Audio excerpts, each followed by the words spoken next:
Kantua euskaldunon izaeraren parte garrantzitsua izan da beti.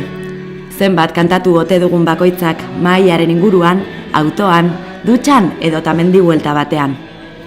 Soinu, bibolin, gitar eta txirula lagun, gure izaeraren parte den euskal kantua jaso eta herriz herri zabalduz, kantu liburuxka xumeetan, poesia, plazara, kantara, dantzara eramatea gustatzen zaigu.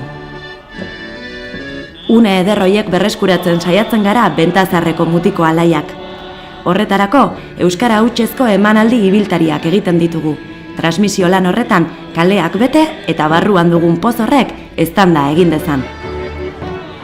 Ez ditzagun gal ondo pasatzeko, gozatzeko eta sentitzeko une hoiek. Ez dezaguna antz nor garen. Herri ezberdinak eta herritarrak ezagutu nahi ditugu, eta beraiekin bat eginda, une ahaztezinak bizi. Azken finean, euskara mingainean eta eztarrian sentitu eta bizi nahi dugu. Kantatzen duen herria da gure aldarria. Kantatzen duen herria ez da inoiz hilko.